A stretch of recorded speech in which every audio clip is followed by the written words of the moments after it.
Okay friends, ஆக்சுவலாக நம்ம இன்ஸ்டாகிராமில் ஒரு சின்ன போல் வச்சிருந்தேன். ஐஃபோன் 12 வீடியோ வேணுமா அப்படின்னு கேட்டதுக்கு நிறைய பேர் எனக்கு வீடியோ வேணும் அப்படின்னு கேட்டிருந்தீங்க. நீங்கள் கேட்டதுக்காகவே எக்ஸ்க்ளூசிவாக நான் போய் இந்த ஐஃபோன் 12 வாங்கிட்டு வந்தாச்சு.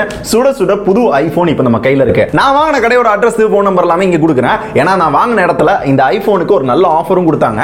அண்ட் ஆல்சோ இந்த ஃபோனுக்கு ஒரு நல்ல கேஸ் அண்ட் ஒரு சூப்பரான டெம்பர்டு கிளாஸ் நம்மளுக்கு ஃப்ரீயாக கொடுத்தாங்க. நீங்களும் வேணும் அப்படின்னா ட்ரை பண்ணி பாருங்க. கீழே டிஸ்கிரிப்ஷனில் இன்னும் டீட்டெயிலாக கொடுத்துருக்கேன். உங்களோட வாட்ஸ்அப் நம்பர், கடை அட்ரஸ் எல்லாமே இருக்கு.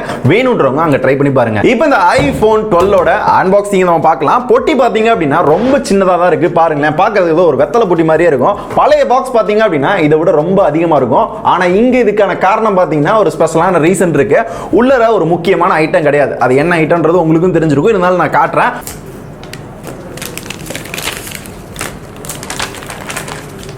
முன்னாடியே சொன்ன மாதிரி பொட்டி பாத்தீங்க அப்படின்னா ரொம்ப சின்னதுதான். ஐபோன் அப்படின்னு போட்டு இந்த ஐபோனோட பிக்சர் வந்து போட்டிருக்காங்க. மிச்சப்படி இங்க பாத்தீங்க அப்படின்னா ஒரு சில மேனுஃபேக்சரிங் டீடைல் இந்த மாதிரி ஒரு சில விஷயங்கள் தான் கொடுத்திருக்காங்க. இப்போ இந்த பாக்ஸ் வந்து ஓபன் பண்ணுவோம். ஓபன் பண்ணிடுவோமா? அப்படியே ஸ்மூத்தா இறங்கும். இதுதான் iPhone 12.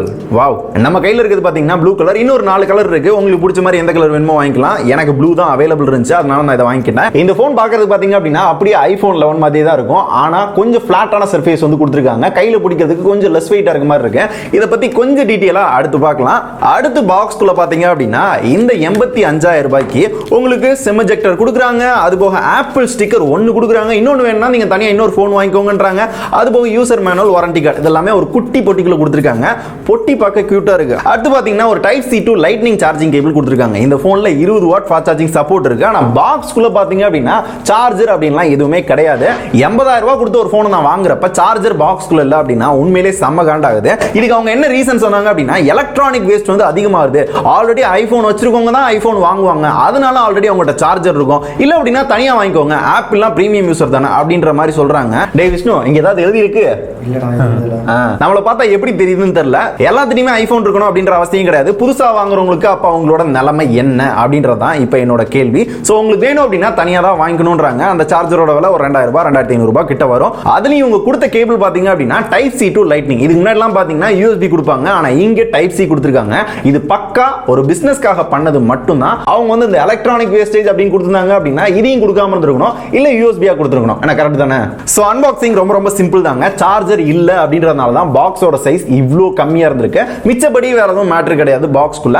சோ இன்னும் நாள்ல பாத்தீங்க அப்படின்னா ஆப்பிள் வந்து வெறும் பாக்ஸ் மட்டும் வாங்கிக்கோங்க 1 லட்சம் ரூபாய், அதுக்கப்புறம் போன் 2 லட்சம் ரூபாய் கொடுத்து வாங்க அப்படின்னு சொல்லுவாங்க போல. ரொம்ப ஒரு மாதிரி தான் பண்றாங்க. பிரீமியம் யூசர் தான் இருந்தாலும் யூசர் சைடு லைட்டா யோசிக்கணும் அப்படின்றது என்னோட ஒப்பீனியன். இப்போ இந்த போனுக்கு வரலாம். முன்னாடி பாத்தீங்க அப்படின்னா ஒரு வெள்ளை கலர் ஸ்டிக்கர் வந்து ஒட்டிருக்காங்க. இதை பிரிக்கலாம். சோ இதான் iPhone 12. இது எப்படி இருக்குன்னு பாரு விஷ்ணு. நல்ல ஒரு ஃபிளாட்டடான சர்ஃபேஸ்ல iPhone 5s இந்த பழைய ஐபோன்லாம் பாத்திருக்கியா அந்த மாதிரியே இருக்கா பாக்குறதுக்கு. சோ பார்க்க செம்ம லுக்கா இருக்கு. லைட் வெயிட்டா இருக்க மாதிரி ஃபீல் ஆகுது. ஏன்னா அதோட வெயிட் பாத்தீங்கன்னா 164 கிராம். வெயிட் மேனேஜ்மெண்ட்டும் சூப்பரா பண்ணிருக்காங்க. ஒரு சின்ன போனை கையில எடுக்கிறோம், ஒரு வெயிட்லெஸ்ஸான ஒரு போனை கையில யூஸ் பண்றோம் அப்படின்ற ஒரு ஃபீல் வந்து கிடைக்குது. நல்லா இருக்கு. ஆனா லுக் மட்டும் பாக்குறதுக்கு பாத்தீங்க அப்படின்னா அப்படியே iPhone 11 மாதிரி தான் இருக்கும். ஆனா இங்க பாத்தீங்க அப்படின்னா ஒரு ரவுண்டட் எட்ஜஸோட கொடுத்திருப்பாங்க. ஆனா இங்க ஒரு ஃபிளாட்டான எட்ஜஸோட கொடுத்திருக்காங்க. அது மட்டும் தான் டிஃபரன்ஸ். மிச்சபடி எல்லாமே பார்க்கிறதுக்கு அதே மாதிரி தான் இருக்கும். சொல்ல போனா அந்த நாட்ச் கூட அதே மாதிரி தான் எடுத்துருக்காங்க. இது நம்ம iPhone 5s 5ல பார்த்தா அதே மாதிரி தான் கொடுத்திருக்காங்க. ஆனா இதனால நமக்கு என்ன அட்வான்டேஜ் அப்படின்னு பாத்தீங்கன்னா இந்த மாதிரி ஒரு ரவுண்டட் எட்ஜஸோட இருக்கிறப்ப போன் லைட்டா ஸ்லிப்பரி ஃபீல் இருக்கும். ஆனா இங்க ஒரு கரெக்டான grip இருக்க மாதிரி தோணுது. கையில ஹோல்ட் பண்றதுக்கு நல்லா இருக்கு. அண்ட் இதோட குவாலிட்டி அப்படின்னு பார்த்தாலும் ஃபர்ஸ்ட் கிளாஸா தான் கொடுத்திருக்காங்க. பின்னாடி கிளாஸ், முன்னாடி கிளாஸ், சென்டர்ல பாத்தீங்க அப்படின்னா அலுமினியம் ஃப்ரேம் வந்து யூஸ் பண்ணிருக்காங்க. அண்ட் இந்த கிளாஸ்மே பாத்தீங்க அப்படின்னா செராமிக் கிளாஸ் அப்படின்ற ஒன்னு யூஸ் பண்ணிருக்காங்க. அதை பத்தி அடுத்து சொல்றேன். அண்ட் ஃப்ரண்ட்ல பார்த்தோம் அப்படின்னா 6.1 இன்ச்ல OLED full HD super retina XDR display வந்து கொடுத்திருக்காங்க. இதுல கார்னிங் உருளா கிளாஸோட ஒரு சின்ன பார்ட்னர்ஷிப் பண்ணி ஒரு செராமிக் கிளாஸ் வந்து யூஸ் பண்ணிருக்காங்களா. அதனால இந்த போன் கீழே விழுகுது அப்படின்னா 4 மடங்கு இதோட ப்ரொடெக்ஷன் முன்ன இருந்த போனோட பெட்டரா இருக்கும் அப்படின்னு இருக்காங்க. இப்போ இந்த போன் எனக்கு போட்டு பார்க்கிறதுக்கு மனசு இல்ல. இப்பதான் வாங்கிட்டு வந்திருக்கேன். சோ கொஞ்ச நாள் யூஸ் பண்ணிட்டு ஏதாவது தெரியாம விழுந்துச்சு அப்படின்னா எந்த லெவலுக்கு ப்ரொடெக்ஷன் இருக்கு அப்படின்றத ரிவ்யூல பார்க்கலாம். இது கூடவே இதோட பிக்சல் டென்சிட்டி பாத்தீங்கன்னா 460 ppi கொடுத்திருக்காங்க. அதனால பார்க்கிறதுக்கு நல்லா இருக்கு. இதோட பிரைட்னஸ் பார்த்தோம்னா மேக்ஸிமம் 1200 கொடுத்திருக்காங்க. அவுட்டோர்ல யூஸ் பண்றப்ப நல்லா இருக்கும்னு எதிர்பார்க்கிறேன். ஏதாவது குறை இருக்கா அப்படின்றத அடுத்து பார்க்கலாம். அண்ட் இந்த போன்ல ஒரு பெரிய அப்கிரேட் அப்படின்னு பாத்தீங்கன்னா A14 Bionic அப்படின்ற ஒரு 5 நானோமீட்டர் ப்ராசஸர் வந்து யூஸ் பண்ணிருக்காங்க. இதோட பெர்ஃபார்மன்ஸ் பழைய CPU ஓட 50% இன்னும் பெட்டரா இருக்கும் அப்படின்னாங்க. அண்ட் GPU பார்த்தோம்னா 4 கோர் இருக்க கிராபிக்ஸ் வந்து யூஸ் பண்ணிருக்காங்க. அதனால கேமிங் பெர்ஃபார்மன்ஸும் அட்டகாசமா இருக்கும் அப்படின்னு இருக்காங்க. சோ நல்லா யூஸ் பண்ணி பார்க்கறேன் எந்த லெவலுக்கு இருக்கு அப்படின்றத கொஞ்ச நாள் கழிச்சு ரிவ்யூல உங்ககிட்ட நான் பேசுறேன். கேம் விளையாடுறப்ப ஏதாவது ஹீட் ஆகுதா, ஏதாவது இஷ்யூ இருக்கா அப்படின்ற எல்லாத்தையுமே டீடைலா அப்ப பார்க்கலாம். அண்ட் ஆல்சோ இந்த ப்ராசஸர்ல மெஷின் லேர்னிங் இருக்கு. அதனால நம்மளுக்கு என்ன தேவை அப்படின்ற எல்லாத்தையுமே அதுவே பேஸ் பண்ணி சில விஷயங்களை அரேஞ்ச் பண்ணி கொடுக்குறாங்க. இதோட சேர்த்து ஒரு நல்ல சாஃப்ட்வேர் காம்பினேஷனா iOS 14.1 கொடுத்திருக்காங்க. ரீசெண்டா தான் இந்த அப்டேட் எல்லாத்தையுமே வந்துச்சு. இந்த OS இதுலயும் இருக்கு. யூஸ் பண்றதுக்கு செம்ம ஸ்மூத்தா ஃப்ளூயண்டா இருந்துச்சு. iOS 14 பத்தி நான் சொல்லி தான் நீங்க தெரிஞ்சுக்கணும் அப்படின்ற அவசியம் கிடையாது. இதுல பெருசா எந்த குறையும் வராது. ஏதாவது குறை இருக்கு அப்படின்றத ரிவ்யூல டீடைலா பார்க்கலாம். அடுத்து ஐபோன் அப்படின்னு வந்துட்டாலே இதோட கேமராஸ்க்கு ஒரு தனி ஃபேன் இருக்காங்க. 48 மெகா பிக்சல், 64, 108, 250 அப்படின்னு போனாலும் வெறும் 12 மெகா பிக்சல் கேமரா தான் இங்க கொடுக்குறாங்க. 12 mega pixel main camera, f1.6 aperture 6ல main camera, and 12 mega pixel wide angle 120 degree வரையும் வைட்ல போட்டோஸ் அண்ட் வீடியோ எடுத்துக்க முடியும். ஃப்ரண்ட்ல பார்த்தாலும் அதே 12 மெகா பிக்சல் செல்ஃபி கேமரா கொடுத்திருப்பாங்க. இதோட கேமரா ஃபீச்சர் அப்படின்னு பாத்தீங்கன்னா 4K 60 fps வரை வீடியோ ஷூட் பண்ணிக்க முடியும். 4K 30 fpsல 10 பிட்ல HDRல நம்மளால வீடியோ ஷூட் பண்ண முடியும். டால்பி விஷன்ல நம்மளால வந்து ஷூட் பண்ண முடியும் அப்படின்றாங்க. இதனால அந்த வீடியோ கிளாரிட்டி பாத்தீங்க அப்படின்னா சினிமாட்டிக் ரேஞ்ச்ல உங்களால இந்த ஐபோன் யூஸ் பண்ணி எடுத்துக்க முடியும் அப்படின்ற மாதிரி சொல்றாங்க. 10 பிட் வீடியோ ரெக்கார்டிங் ஒரு போன்ல எடுக்க முடியும்ன்றது சுலபம் கிடையாது. ஆனா அதை ஒரு போன்ல கொண்டு வந்திருக்காங்க அப்படின்றதே ஒரு பெரிய விஷயம் தான். எந்த லெவலுக்கு பெர்ஃபார்ம் பண்ணுது அப்படின்றத நல்லா யூஸ் பண்ணி சொல்றேன். நம்ம வீடியோ ஷூட் பண்றப்ப அந்த சவுண்ட் இருக்குல, ஸ்டீரியோ சவுண்டோட சேர்த்து நம்மளால வீடியோ கேப்சர் பண்ண முடியும்ன்றாங்க. இந்த மாதிரி ஒரு சில டிஃபரெண்டான யூனிக் ஃபீச்சர்லாம் இந்த போன்ல எடுத்துட்டு வந்திருக்காங்க. போட்டோஸ் அண்ட் வீடியோஸ் பொறுத்தவரை பாத்தீங்கன்னா உள்ளது உள்ளபடி காட்டுது. அந்த மேக்கப் பண்றது, கொஞ்சம் ஒயிட் பண்ணி காட்டுறது அந்த மாதிரிலாம் இல்ல, எப்படி இருக்குமோ அப்படியே காட்டுது. ஆனா பார்க்க ஒரு செம்ம லுக்கான போட்டோஸ் எப்பயுமே ஐபோன்ல எடுக்கலாம். இதோட சாம்பிள் போட்டோஸ் எல்லாமே பாருங்க. இந்த ஒரு நாள்ல என்னால முடிஞ்ச ஒரு சில போட்டோஸ் எடுத்திருக்கேன். இதெல்லாமே எப்படி இருக்குன்றத பாருங்க. ரிவ்யூல டீடைலா அதுல ஏதாவது பிரச்சனை இருக்கா அப்படின்றத அப்புறம் பார்க்கலாம். ஆனா ஐபோன்ல என்ன அட்வான்டேஜ் அப்படின்னு பாத்தீங்கன்னா பேக் கேமரால என்னென்ன ஃபீச்சர்ஸ் கொடுத்திருக்காங்களோ அது எல்லாமே ஃப்ரண்ட் கேமரால யூஸ் பண்ண முடியும். அதாவது ஸ்லோ மோஷன்ல வீடியோ எடுக்கிறது அப்படினாலும் ஃப்ரண்ட்ல எடுத்துக்க முடியும். பேக் கேமரால வந்து 4K 60 fpsல எடுக்க முடியுமா, அதே விஷயத்தை ஃப்ரண்ட்லயே எடுத்துக்க முடியும். இந்த மாதிரி எல்லா ஃபீச்சருமே செல்ஃபிலயும் யூஸ் பண்ண முடியும் அப்படின்றது ஒரு அட்வான்டேஜ் தான். அண்ட் இந்த போன்லயும் iPhone 11 மாதிரியே நாட்ச் தான் கொடுத்திருக்காங்க. அதே நாட்ச் தான், பெரிய சேஞ்ச் கிடையாது. இந்த நாட்ச்ல பாத்தீங்கன்னா ஃபேஸ் ஐடி இருக்கு, செல்ஃபி கேமரா, இயர் பீசஸ் எல்லாம் கொடுத்திருக்காங்க. எல்லாமே ரீசனபிள் தான். ஆனாலுமே iPhone 12ல ஒரு ஃபுல் வியூ டிஸ்ப்ளே வரும் அப்படின்னு எதிர்பார்த்தேன். ஆனா இங்க நாட்ச் தான் வந்திருக்கு. இத பத்தி உங்களுக்கு என்ன தோணுது சொல்லுங்க. நாட்ச் வேணா அப்படினா ஹைட் பண்ணிக்கலாம்.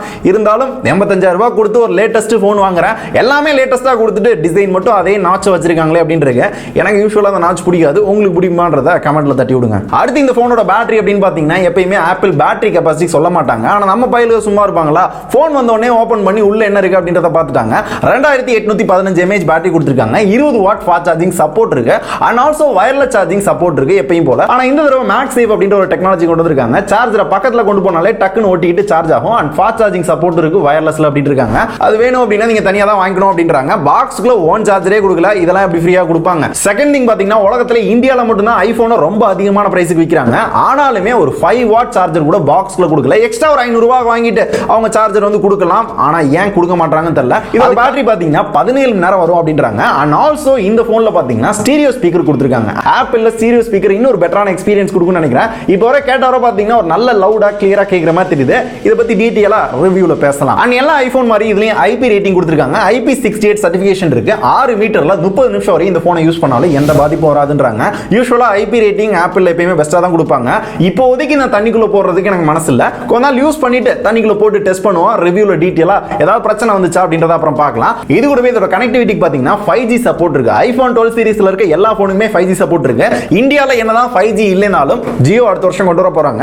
அதை நோக்கமா வச்சு ஆப்பிளும் ரொம்ப சீக்கிரமே ஒரு 5G போன் வந்து லான்ச் பண்ணிட்டாங்க. இப்போ ட்ரெண்டுக்கு ஏத்தாப்புல இதை கூட கொடுக்காட்டி ஆப்பிள காரி துப்பிடுவாங்க. ஆனா 5G இருக்கு, யூஸ் பண்ண முடியாது. வந்ததுக்கு அப்புறம் யூஸ் பண்ணி பார்க்கலாம். தென் ப்ளூடூத் 5 இருக்கு, Wi-Fi 6 இருக்கு, NFC சப்போர்ட் இந்த போன்ல இருக்கு. இது கூடவே இதுல எல்லா சென்சாரும் கவர் பண்ணிருக்காங்க. எப்பயும் போல ஆப்பிள்ல ஃபேஸ் ஐடி இருக்கு, பக்காவா ஒர்க் ஆகுது.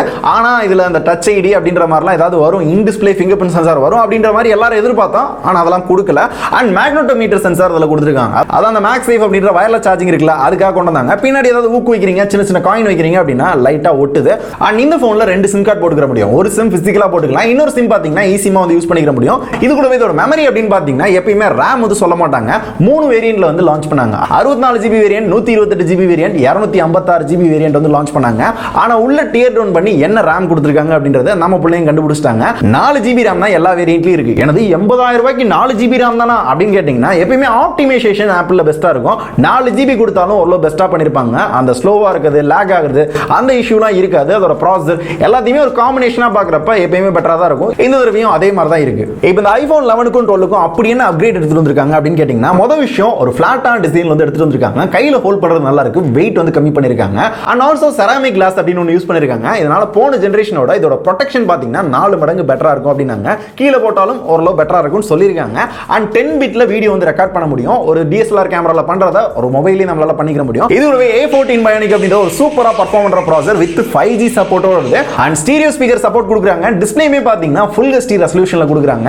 சோ யூஸ் பண்றதுக்கு எல்லாமே ஓரளவு நல்ல அப்கிரேட் மாதிரி தான் தெரியுது. அதுக்கேத்தாப்ல பிரைஸ் இன்க்ரீஸ் பண்ணிருக்காங்க. ஆனா அதுக்கேத்தாப்ல சின்ன சின்ன அப்கிரேடும் பண்ணிருக்காங்க. எல்லாமே நல்லா இருக்கு. ஒரு பிரீமியம் யூசருக்கு உண்மையிலேயே சாட்டிஸ்ஃபையா இருக்கிறதுக்கு வாய்ப்பு இருக்கு.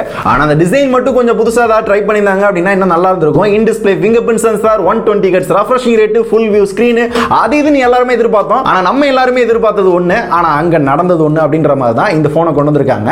சோ ஓவரால் அந்த ஐபோன் 12 என்னோட ஃபர்ஸ்ட் இம்ப்ரெஷன் பாத்தீங்க அப்படின்னா, ஒரு ஸ்லீக்கான டிசைன்ல கையில ஹோல்ட் பண்றதுக்கு ஒரு சின்ன போன் மாதிரி ஒரு பிரீமியம் ஃபீல் வந்து உண்மையிலேயே கொடுக்குது. ஆனா ஒரே டிசைன்ல ஒரே மாதிரி கொண்டு வந்தது. அண்ட் ஆல்சோ பாக்ஸ்க்குள்ள சார்ஜர், இயர்போன் எல்லாத்தையுமே தூக்குனது. யூசரை மனசுல வச்சுக்கிறாம அவங்க இஷ்டத்துக்கு நாம் பண்றதான் கரெக்ட் அப்படின்ற மாதிரி இந்தியாவுக்கு மட்டும் பிரைஸ் அதிகம் பண்ணது. இது எல்லாமே தான் ஒரு சில இஷ்யூவா எனக்கு பட்டுச்சு. ஏன் இந்தியால மட்டும் அதிகமான பிரைஸ் அப்படின்னு கேட்டீங்கன்னா, அதுக்குன்னு ஒரு டெடிகேட்டட் வீடியோ போட்டுருக்கோம். இங்க ஐ பட்டன்ல கொடுக்குறேன், செக் பண்ணி பாருங்க. ஐபோன் ஏன் இந்தியால அதிகமான பிரைஸ்க்கு வருது அப்படின்றத நீங்க தெரிஞ்சுக்கலாம். சிம்பிளா சொல்லணும் அப்படின்னா, டாக்ஸ் இந்தியால அதிகமா போடுறாங்க. நான் வாங்கின போன் பாத்தீங்க அப்படின்னா இதோட விலை வந்து ஒரிஜினல் பிரைஸ் பில்லுல பார்க்கலாம் 71,949 ரூபாய் தான். ஆனா டாக்ஸ் பாத்தீங்கன்னா 13,000 ரூபாய். இதனால தான் இதோட பிரைஸ் இவ்வளவு அதிகமா இருக்கு. அண்ட் ஆல்சோ வெளிநாட்டுல இருந்தா இந்த போன் வந்து இம்போர்ட் பண்றாங்க. அதனால அந்த இம்போர்ட் டியூட்டி, லொட்டு லொஸ்க்கு எல்லாமே சார்ஜஸ் சேர்த்து இதோட பிரைஸ் வந்து இந்தியால அதிகமா வைக்குது. உலகத்துல இந்தியால மட்டும் தான் ஐபோனோட பிரைஸ் அதிகமா வைக்குது அப்படின்றத ஒரு ஸ்டாட்டிஸ்டிக்ஸ் சொல்லுது. அதோட காரணம் இதுதான். ஐபோனோட பிரைஸ் இந்தியால குறையாதா? ஒரே வாய்ப்பு இருக்கு. சென்னையில, பெங்களூர்லாம் பிளான்ட் இருக்குல்ல, அந்த பிளான்ட்ல வந்து ஐபோன் 12 சீரிஸ் வந்து தயாரிக்க ஆரம்பிச்சாங்க அப்படின்னா கண்டிப்பா குறையிறதுக்கு வாய்ப்பு இருக்கு. இப்போ எக்ஸாம்பிளுக்கு ஐபோன் 10R, அதுபோக 11, ஐபோன் SE இதெல்லாம் பாத்தீங்கன்னா இந்தியால மேக் பண்ண கொஞ்சம் கொஞ்சமா ஸ்டார்ட் பண்ணிட்டாங்க. அதனால இதோட பிரைஸ்லாம் பாத்தீங்க அப்படின்னா கொஞ்சம் கொஞ்சமா வந்து டிக்ரீஸ் ஆயிட்டே இருக்கு. அண்ட் ஐபோன் 12 வந்ததுனால ஐபோன் 11 இருக்கட்டும், ஐபோன் SE இருக்கட்டும், ஐபோன் 10R இருக்கட்டும், எல்லாமே பிரைஸ் வந்து டிக்ரீஸ் ஆயிருக்கு. கொஞ்சம் லோ பட்ஜெட்ல வாங்கணும் அப்படின்னா உண்மையிலேயே இதான் நல்ல சாய்ஸ். இன்னும் கொஞ்சம் நல்லா அந்த சீரிஸ்லாம் நிப்பாட்டிடுவாங்க. வேணும் அப்படின்னா ஐபோன் 11 ட்ரை பண்றவங்களுக்கு ஒரு நல்ல டைமா இருக்கும். ஐபோன் 12 லேட்டஸ்டா வேணும்னு நினைக்கிறவங்களுக்கு இது சூட் ஆகிறதுக்கு வாய்ப்பு இருக்கு. இதுல என்ன பாசிட்டிவ் இருக்கு, நெகட்டிவ் இருக்கு அப்படின்ற எல்லாத்தையுமே டீடைலா ரிவ்யூல பார்க்கலாம். ஒரு 10-15 நாள் என்ன யூஸ் பண்றதுக்கு டைம் கொடுங்க. நல்லா யூஸ் பண்ணிட்டு என்ன நல்லா இருக்கு நல்லா இல்ல அப்படின்றத அந்த வீடியோல பார்க்கலாம். அப்புறம் அந்த ஐபோன் 12 பத்தி நீங்க தெரிஞ்சுக்கிட்டீங்களா? நீங்க கேட்டதுக்காக தான் நான் வாங்கி போட்டிருக்கேன். மறக்காம இந்த வீடியோக்கு லைக் பண்ணுங்க. அப்பதான் இந்த மாதிரி நிறைய ப்ராடக்ட்டை வாங்கி ரிவ்யூ பண்ண தோணும். என்ன ப்ரோ, ஐபோன் 12 ப்ரோங்களா? கிட்னியை விற்கணும் ப்ரோ. ஏன்னா 1.5 லட்ச ரூபா சொல்றாங்க. ஒரு கிட்னியை வித்துட்டு தான் அதை வாங்கணும் போல. அவ்வளோ பிரைஸ் போட்டு ஐபோன் 12 ப்ரோவோட அன்பாக்சிங் அண்ட் டீடைல் ரிவ்யூ வேணுமான்றதை நீங்க சொல்லுங்க. இதுக்காக நீங்க பண்ண வேண்டியது இந்த வீடியோக்கு மறக்காம ஒரு லைக் கொடுங்க. நிறைய பேர் லைக் பண்ணி மோட்டிவேட் பண்ணீங்க அப்படின்னா அந்த போனையும் உங்களுக்காக நான் வாங்கி பண்றேன். கிட்னியை வித்து இல்ல, கடை வாங்கியாவது உங்களுக்காக அந்த வீடியோ நான் பண்றேன். இதே மாதிரி ஒரு செம்மையான போன் பத்தி அடுத்த வீடியோல பார்க்கலாம். அது போனா வாட்சா அப்படின்றத அடுத்தடுத்து பார்க்கலாம். இப்போ இந்த வீடியோ முடிச்சுக்கலாம். டாடா, பை பை, நன்றி.